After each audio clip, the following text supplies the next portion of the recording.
Hello friends, हमारे video में पुनः आप लोगों का स्वागत है। दोस्तों, आज मैं आप लोगों को चतुर्भुज के प्रकार के बारे में पढ़ाऊंगा। चतुर्भुज के प्रकार, जैसा कि मैंने आप लोगों को अपने पिछले वीडियो में केवल चतुर्भुज के बारे में बताया था कि चतुर्भुज क्या होता है और उसमें क्या क्या चीज़ होता है, लेकिन आज मैं अपने वीडियो में आप लोगों को उस चतुर्भुज के प्रकार के बारे में बताऊंगा। जैसा कि हम सभी लोग जानते हैं कि चतुर्भुज जो होता है वह ऐसी आकृति होती है जिसमें 4 रेखाखंड होते हैं जो आपस में मिलकर के एक बंद आकृति बनाते हैं। लेकिन चतुर्भुज के प्रकार में जो पहला चतुर्भुज है उसको हम जानते हैं समलंब के नाम से, समलंब। दूसरा जो हमारा चतुर्भुज होता है उसको हम समांतर चतुर्भुज के नाम से जानते हैं, समांतर चतुर्भुज। और पहला हमारा था समलंब चतुर्भुज, दूसरा हमारा समांतर चतुर्भुज, तीसरा हमारा जो होता है वह आयत होता है, चौथा जो हमारा होता है वह वर्ग होता है, और पांचवा जो हमारा होता है वह समचतुर्भुज होता है। यही 5 ऐसी आकृतियां हैं जो चतुर्भुज के अंतर्गत आती हैं। यानी समलंब हो सकता है, समांतर हो सकता है, आयत हो सकता है, वर्ग हो सकता है और समचतुर्भुज हो सकता है। अब आप लोगों को इन सारे चतुर्भुजों के गुणों के बारे में आपको बताऊंगा। सबसे पहले हम समलंब चतुर्भुज की चर्चा करते हैं। यानी ये समलंब चतुर्भुज क्या होता है? समलंब चतुर्भुज, समलंब चतुर्भुज यानी ऐसा चतुर्भुज, ऐसा चतुर्भुज जिसकी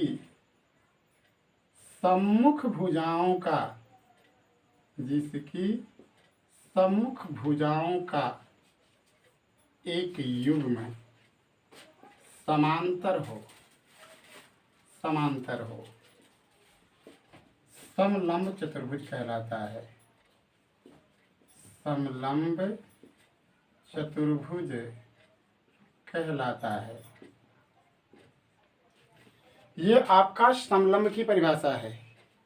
बोला गया कि ऐसा चतुर्भुज जिसकी सम्मुख भुजाओं का एक युग्म समांतर हो, वह हमारा जो चतुर्भुज होता है वह समलंब चतुर्भुज होता है।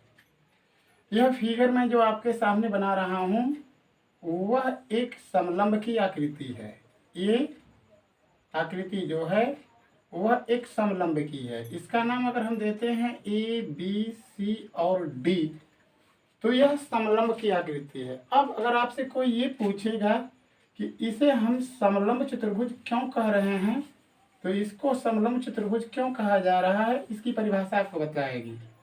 बोला गया है कि ऐसा चतुर्भुज जिसकी सम्मुख भुजाओं का एक युग्म समांतर हो। हम इस आकृति में देख रहे हैं कि इसमें आमने सामने की भुजा आपको दिखाई दे रही है। जैसे यह ए बी की सम्मुख भुजा हमारी सी डी है, यह जो बी सी है उसकी सम्मुख भुजा ए डी है। लेकिन हम इस बी सी और इस ए डी को देख रहे हैं तो ये समांतर नहीं दिख रही हैं, क्योंकि अगर इनको हम आगे की तरफ अगर बढ़ाएंगे तो ये जा करके कहीं ना कहीं एक दूसरे को काट देगी। लेकिन यह हमें सी डी और ए बी ऐसी रेखा दिख रही है कि इसको हम कितनों दूर तक आगे की तरफ बढ़ाते चले जाएंगे, लेकिन हमें ऐसा प्रतीत हो रहा है कि वो कहीं भी आपस में नहीं मिलेंगी। इस वजह से दोस्तों, यह जो हमारा ए बी रेखा है और यह जो सी डी रेखा है, यह समांतर रेखाएं हैं। इस वजह से इस चतुर्भुज का नाम हम समलंब चतुर्भुज देते हैं, क्योंकि समलंब चतुर्भुज के डिफिनीशन में सबसे उसकी मुख्य परिभाषा यही है, या उसका मुख्य गुण यही होना चाहिए, होता है कि सम्मुख भुजाओं का एक युग्म जो है उस चतुर्भुज में हमें समांतर दिखना चाहिए। दोस्तों, दूसरी बात कि यह जो समलंब हमारा चतुर्भुज होता है, इस चतुर्भुज की ये जो चारों भुजाएं हैं, जैसे इस ए बी की माप, इस बी सी की माप, या इस सी डी की माप, या इस ए डी की माप, इस चारों भुजाएं जो हैं अलग अलग मापों की हो सकती हैं। लेकिन अलग अलग मापें हों उससे हमसे लेना देना नहीं है। लेकिन एक बात हमें ये ध्यान देना है कि उस चतुर्भुज में जो है आमने सामने की कोई एक भुजा जो है समांतर हमको दिखाई देनी चाहिए। इस वजह से यह जो हमारा समलंब हुआ, यह जो चतुर्भुज हुआ वो समलंब कहलाया। इसका इस आकृति के लिए कुछ सूत्र हैं। जैसे इस समलंब का अगर आपको क्षेत्रफल निकालना हो या इस समलंब आकृति का अगर आपको परिमाप निकालना हो तो इसके लिए फार्मूला बनता है। यह जो आकृति हमारी बनी है इसका परिमाप और इसका क्षेत्रफल कैसे निकाल सकते हैं। तो क्षेत्रफल का मतलब आप समझते हैं, जो भी आकृति होती है वो आकृति जो है कितनी स्थान को घेरी हुई है उसका हमें एरिया बतलाना होता है।